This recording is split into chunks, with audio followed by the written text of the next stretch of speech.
Hier, c'était le 1er mai, la fête du travail, une occasion mise à profit par les travailleurs pour présenter la situation qu'ils vivent, occasion aussi pour revendiquer leurs revendications portées entre autres sur l'accès au logement, l'amélioration des revenus, l'accès aux soins de santé, le recrutement des handicapés à la fonction publique. Le Premier ministre Daniel Cablon-Duncan a rencontré en Milan, en Italie, l'association pour le développement des entreprises italiennes en Afrique, en Méditerranée, au Moyen-Orient. Cette association, qui comprend de grands groupes italiens, entend contribuer au développement de l'industrie en Côte d'Ivoire. Les autorités nigérianes ont libéré jeudi 234 femmes et enfants otages de Boko Haram dans le sanctuaire du nord-est du pays. Ces otages étaient détenus dans la forêt de Sambisa. Mesdames et messieurs, bienvenue et merci de suivre les informations sur RTI 1. Nous émettons à partir d'Abidjan. Le président de la République, Alassane Ouattara, a présidé hier vendredi 1er mai la fête du travail célébrée au palais présidentiel. Il s'agit de la cérémonie officielle. Le chef de l'État a annoncé le déblocage des salaires de tous les fonctionnaires de Côte d'Ivoire. Viviane Aïmer.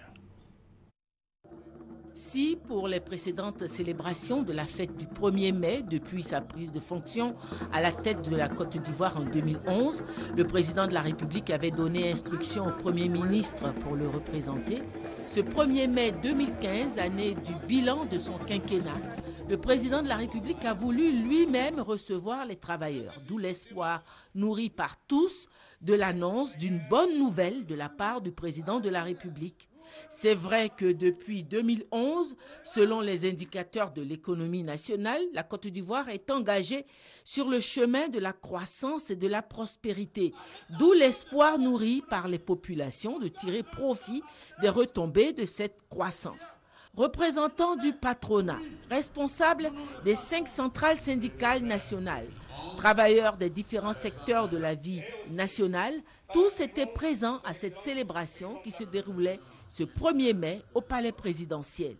Le ministre de l'Emploi a saisi l'occasion pour féliciter une nouvelle fois le leadership du président de la République, Alassane Ouattara, grand artisan du retour de la prospérité en Côte d'Ivoire, tout en portant à l'ensemble des travailleurs la bonne nouvelle du retour à Abidjan des 2 bureaux du BIT délocalisés du fait de la crise. Le moment de la célébration de la fête du 1er mai est donc un instant privilégié et une réelle opportunité pour saluer le leadership de son Excellence Monsieur le Président de la République pour cette impulsion soutenue qu'il n'a de cesse de donner à tous ses concitoyens et qui constitue le réel moteur de l'émergence sous toutes ses formes.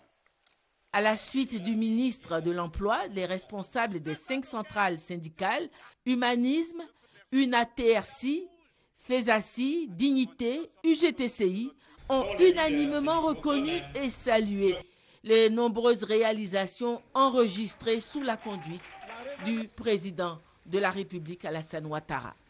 L'UNATRC note et salue les efforts du gouvernement dans le domaine de l'emploi des jeunes, de l'accès aux soins de santé, avec notamment le lancement de la couverture maladie universelle, de l'amélioration de l'indice de sécurité, et la réhabilitation et la création d'infrastructures socio-économiques. Bien entendu, cela profite aux travailleurs, à leurs familles et à la population. Monsieur le Président, la CIZ Dignité tient à vous remercier pour votre implication vigoureuse dans la finalisation des travaux relatifs à l'avant-projet modificatif du Code du travail déjà adopté en Conseil des ministres. De même, la CIZ Dignité vous remercie pour la construction de routes et ponts, car cela traduit en termes concrets l'adage qui dit « la route précède le développement ». Cela montre votre engagement et votre noble ambition de faire de la Côte d'Ivoire un pays émergent à l'horizon 2020. La CIZ Dignité vous en félicite et vous soutient. Monsieur le Président de la République, nous avons fait avec vous 2010. Nous referons 2015. Allons seulement. Cependant, ils ont formulé plusieurs requêtes en vue de l'amélioration des conditions de travail en Côte d'Ivoire, notamment le malaise qui sévit actuellement au sein de la corporation des dockers. Il nous paraît important de vous demander et d'avoir un regard attentif sur ce qui se passe dans l'entreprise Sampa au port autonome d'Abidjan. Il s'agit de la question des dockers. Oui, Excellent Monsieur le Président de la République, il y a des situations d'insécurité au port. Il y a un groupuscule de dockers qui sèment la terreur à tout vent au port. Si bien qu'aujourd'hui, où je suis pas devant vous, plus de 200 dockers qui ont les cartes ne peuvent plus avoir accès au port autonome d'Abidjan. Les autres requêtes concernent la revalorisation du SMAG, le salaire minimum pour les travailleurs agricoles, le déblocage des salaires de tous les fonctionnaires, l'annulation des ponctions effectuées sur les salaires des enseignants grévistes, la suppression des impôts sur les pensions des retraités, la cherté de la vie, la diminution des impôts. Après une écoute attentive, le président de la République, s'adressant aux travailleurs, leur a dit l'intérêt qu'il accorde à cette tradition qu'est devenue en Côte d'Ivoire la fête du travail, ainsi qu'aux revendications exprimées par les travailleurs lors des précédentes éditions et qui lui ont été rapportées par le Premier ministre qui le représentait. Mesdames et messieurs les responsables des centrales syndicales, travailleuses et travailleurs de Côte d'Ivoire, je voudrais tout d'abord vous féliciter pour la qualité et la parfaite organisation des 3 précédentes éditions des festivités du 1er mai, parce qu'à chaque fois, un compte-rendu m'en a été fait. Je vous félicite aussi d'avoir, au cours de ces 3 dernières années, inscrit vos activités syndicales et vos revendications dans un cadre apaisé. Ceci est important. Merci à vous. Merci à chacune et à chacun de vous. Mon ambition est de faire en sorte que les fruits de la croissance soient mieux partagés, a souligné le président de la République qui a fait plusieurs importantes annonces, notamment le déblocage des salaires de l'ensemble des fonctionnaires à compter de ce 1er mai. Au titre des fonctionnaires, après le déblocage entamé en 2014, les salaires de tous les fonctionnaires seront débloqués. Et ce, à compter de ce jour, 1er mai. Voyez-vous, cette mesure met fin à 27 années de longue attente. Surtout, ce que je voudrais signaler, c'est qu'elle va toucher 113 432 fonctionnaires.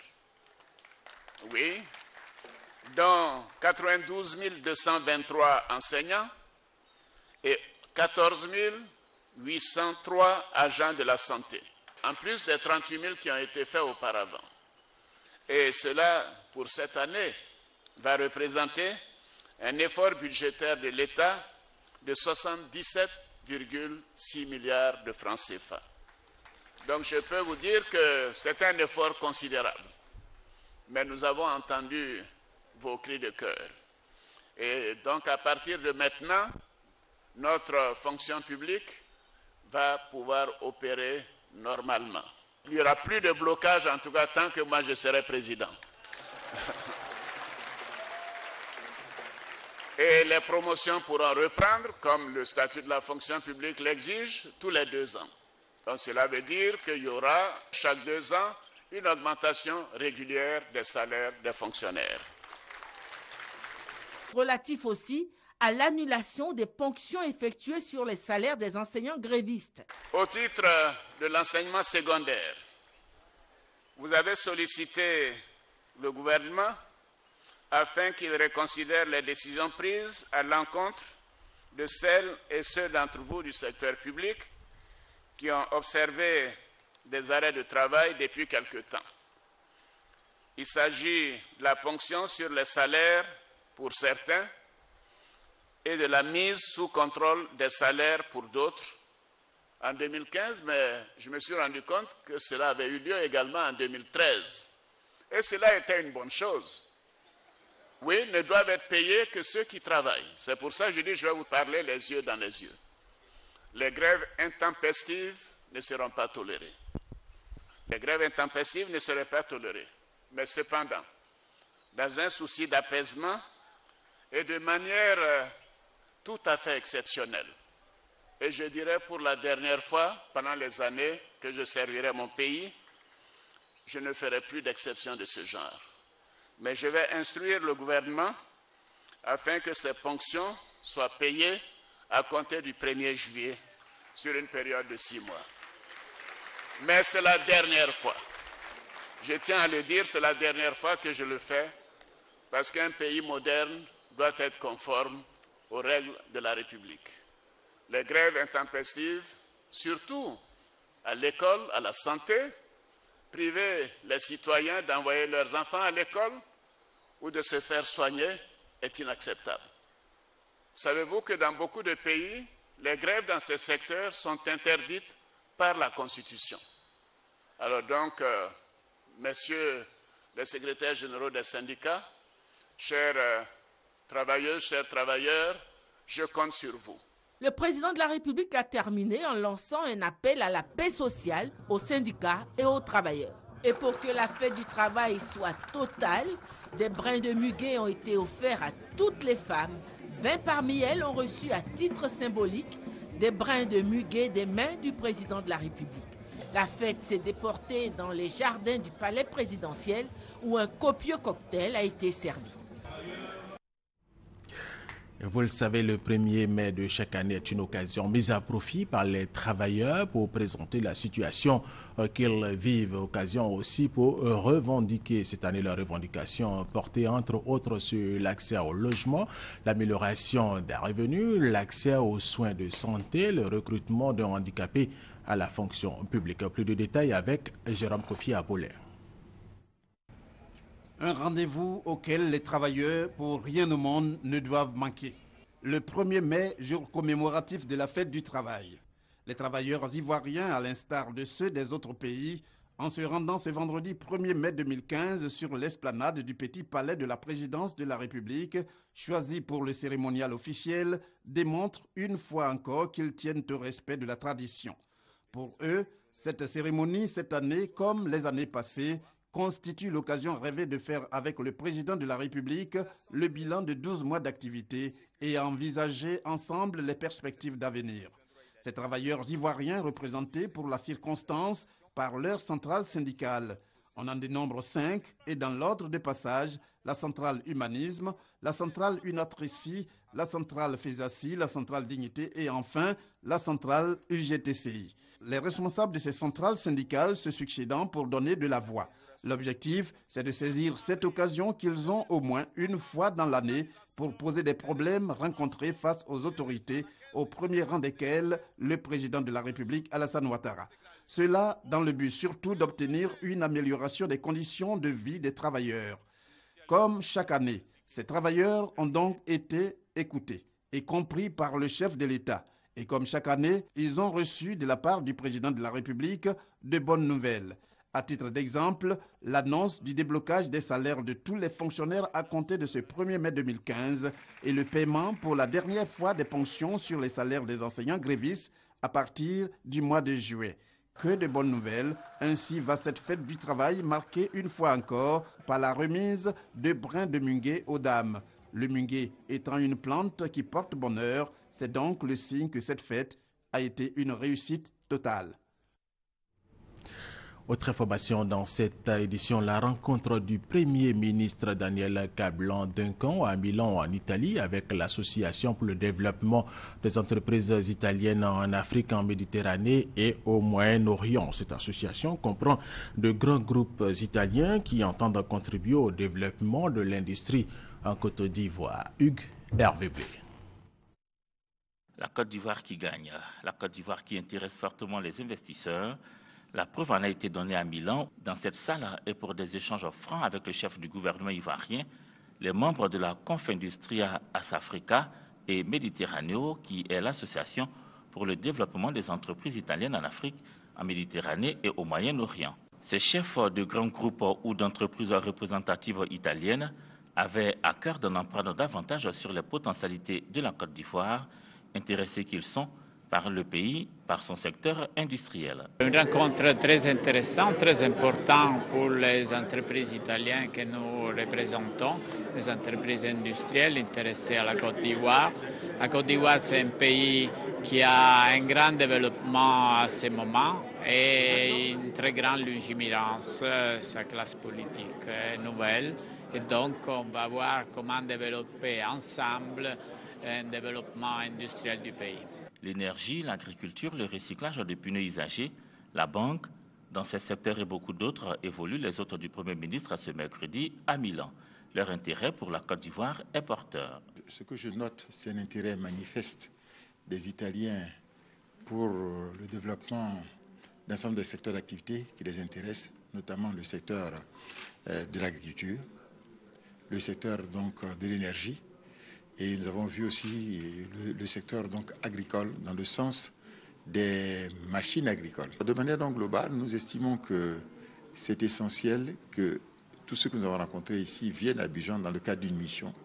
Et donc on est en train donc de voir les modalités pratiques et les dates avec l'ambassadeur, de manière à ce que nous puissions les recevoir globalement donc sur la Côte d'Ivoire et voir l'avancement donc des différents éléments qui ont fait l'objet de discussion avec le comité donc de suivi qu'on mettra en place. Les audiences accordées par le Premier ministre Danek Ablan-Duncan à Milan ont consacré le grand intérêt des milieux d'affaires italiens pour la Côte d'Ivoire. Ce communiqué de l'Assemblée nationale, avant de poursuivre cette édition, M. Soroki Bafori Guillaume, président de l'Assemblée nationale de Côte d'Ivoire, convoque, mesdames et messieurs les députés, à la séance publique du mardi 5 mai 2015 à 10h au palais de l'Assemblée nationale. Ordre du jour, adoption du calendrier des travaux parlementaires de la première session ordinaire de l'année 2015. Le ministre auprès du Premier ministre chargé du budget continue la revue des directions et services sous sa tutelle. Jeudi dernier, il était dans les locaux de la recette douanière. Il est allé s'imprégner des conditions de travail des douaniers. Il a aussi profité pour féliciter la direction générale des douanes ivoiriennes qui vient de réaliser pour le seul mois d'avril une plus-value de plus de 8 milliards de francs CFA. Adam Akone. Au terme de 3 heures de visite, c'est un ministre heureux qui a quitté les locaux de la recette principale des douanes, située en zone portuaire. Et pour cause, c'est une plus-value de 8,1 milliards de francs CFA que la douane réalise pour le mois d'avril qui vient de s'achever. Montant qui s'ajoute aux 21,5 milliards de francs CFA de surplus enregistrés au premier trimestre 2015.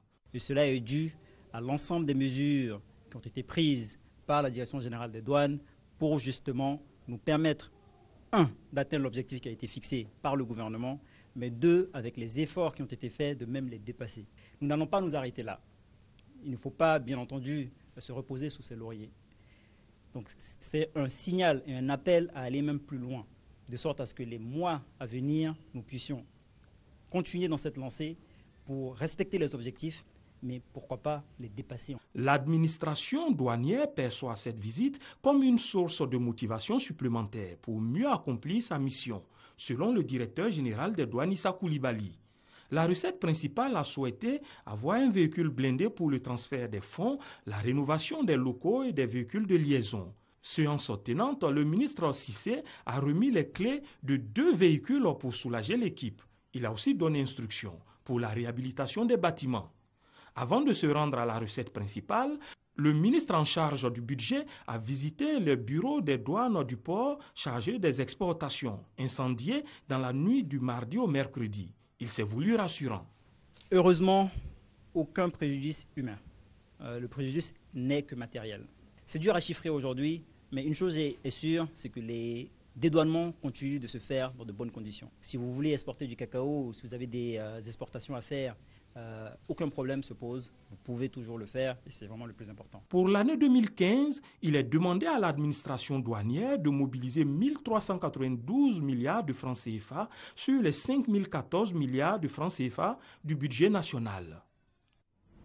Un reportage signé à Damakone. Il s'est ouvert jeudi la 25e réunion du comité d'orientation du Centre régional d'assistance technique du FMI pour l'Afrique de l'Ouest, Afritac de l'Ouest. Ce comité a contribué au renforcement des capacités des ressources humaines et des structures financières des pays de l'Afrique de l'Ouest. Francis Boifo. 12 ans après la mise en œuvre du Centre régional d'assistance technique du FMI pour l'Afrique de l'Ouest, Afritac de l'Ouest, que d'acquis pour les 10 pays membres. L'exemple de la Côte d'Ivoire. Au niveau des douanes, un système automatisé de gestion du risque de fraude a été opérationnalisé depuis janvier 2015. Auprès de nos administrations fiscales, les centres de moyennes entreprises ont bénéficié d'un appui technique qui a permis leur renforcement. En matière de statistiques nationales, la production des comptes nationaux a été accélérée et des comptes nationaux trimestriels sont produits. Des ministères pilotes expérimentent en ce moment avec Afritac de l'Ouest la nouvelle nomenclature budgétaire de l'État et des pas importants ont été accomplis. Afritac de l'Ouest assiste les pays en matière de gestion des dépenses publiques, de dette, du contrôle et de supervision bancaire, de statistiques économiques, d'administration fiscale et douanière. Les priorités, c'est de pouvoir trouver les moyens nécessaires pour soutenir les réformes engagées au niveau des finances publiques. Recherche de ressources financières, recadrage des projets prioritaires au titre de l'exercice 2015. Autant d'éléments qui feront l'objet de réflexion lors de cette 25e réunion de l'Afritac de l'Ouest à Abidjan. Hier, vendredi 1er mai, jour de la fête du travail, les Abidjanais, en particulier les habitants de Yopougon, n'ont pas chômé. Ils ont pris part à la 2e édition du festival culturel et gastronomique dénommé Cocoti Show au complexe sportif Gessi Jackson de la commune. Au menu du premier jour de ce festival qui va prendre fin demain 3 mai, une ambiance musicale et des concours de danse. La direction de la police des stupéfiants et des drogues vient de mettre un terme aux activités d'un individu. Il s'adonnait à la culture de cannabis à Morokro, un village de la sous-préfecture de Tiassali à Boussanogo. Exploitant une information anonyme de ce qu'un individu se livrerait à la culture de cannabis à Morokro, un campement de Tiassalé, une équipe de la direction de la police des stupéfiants et des drogues conduite par le commissaire Jean-Pierre Kakousso, appuyé par la brigade spéciale chargée de la destruction des fumoirs, se rend sur les lieux. Après investigation, un champ de 4,5 hectares de cannabis est identifié. Par la suite, des recherches permettent de mettre le grappin sur Ernest Kadjowa Kadjo. Interrogé, il reconnaît en être le propriétaire. 5000 plants de pépinière de cannabis, 150 plants de cannabis arrivés à maturité. 100 grammes de cannabis sont saisis de même qu'un fusil de calibre 12 et 2 munitions. Nous allons investir l'ensemble du territoire de la Côte d'Ivoire. Nos équipes seront de plus en plus présentes sur le terrain, non seulement à Abidjan, mais sur l'ensemble du territoire. Donc nous allons demander aux personnes qui s'adonnent à cette activité de les abandonner, parce que nous allons les traquer et nous allons les mettre à la disposition de la justice. Ernest Kadjowa Kadjo sera mis à la disposition du parquet de Tiassali pour répondre de ces actes. La commune d'Abobo a été le théâtre d'une vaste opération de salubrité, précisément de ramassage des déchets de sachets plastiques qui inondent les rues et des quartiers de cette commune. Il s'agit de l'opération Zéro sachet de sachets plastiques dans nos rues, initiée par la Chambre de commerce libanaise en Côte d'Ivoire. Eugène Atoubé.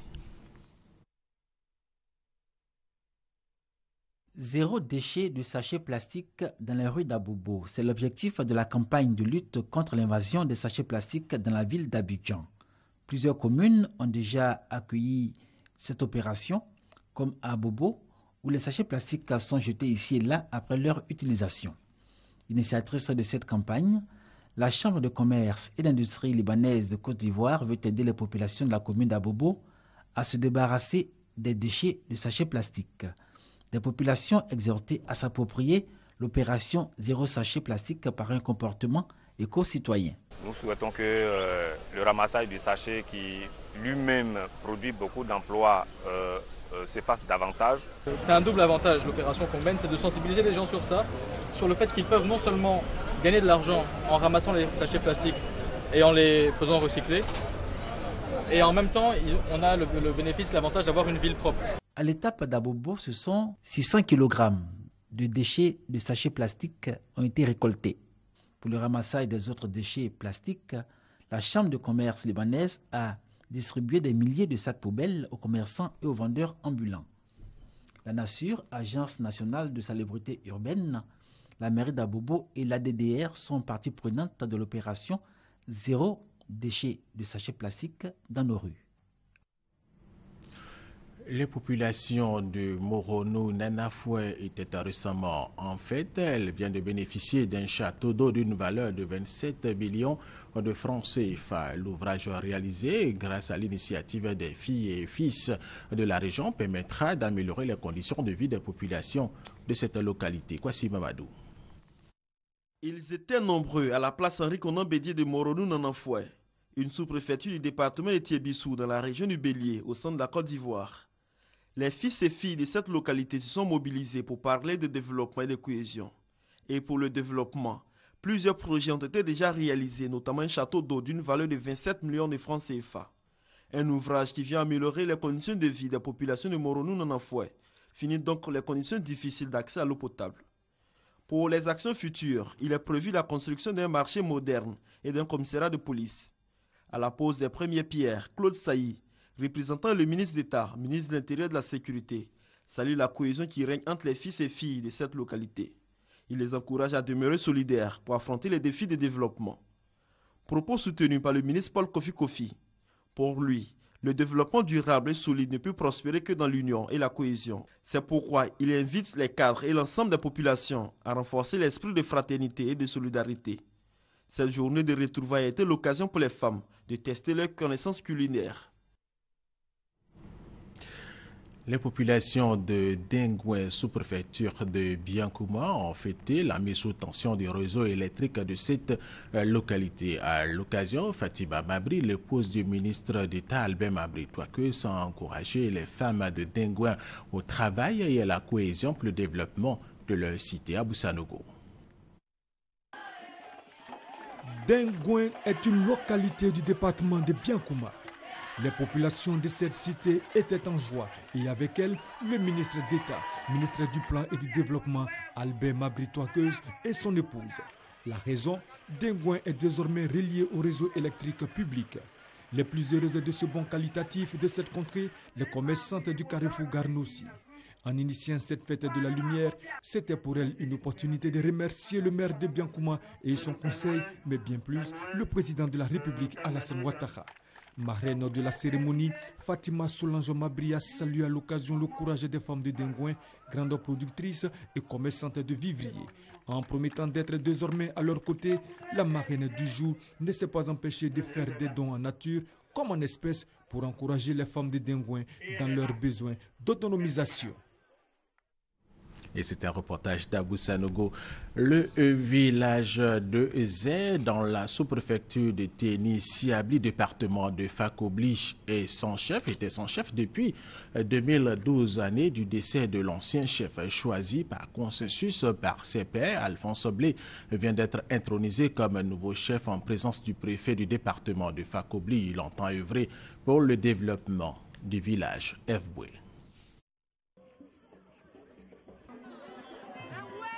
Jour de fête, jour de joie à Zé. Pour l'occasion, des chants, des danses et surtout des tenues d'apparat sur la place publique. La raison de ce talent festif, un nouveau chef, Alphonse Blé, enseignant de son état. Il reçoit son arrêté de nomination. Occasion pour le préfet de Fakobli de lui prodiguer quelques conseils. Les connotations politiques en Côte d'Ivoire nous ont conduits à vivre des événements douloureux. M. Blé, en s'engageant comme chef de village de Zé, doit retenir que désormais, son appartenance politique ne doit jamais faire partie de sa mission. Le développement du village, il faudrait que ce soit une priorité. Message bien reçu, le tout nouveau chef de Zé entend tout faire pour le rayonnement de son village, surtout combattre l'oisiveté des jeunes. Les chantiers sont nombreux, mais c'est de mettre tout en œuvre pour le développement économique et social de ce village. Ce qui reste à faire, c'est de créer des sources de revenus pour que la jeunesse de Zère soit occupée. Je ne veux pas que la jeunesse de Zère soit oisive, c'est ma priorité.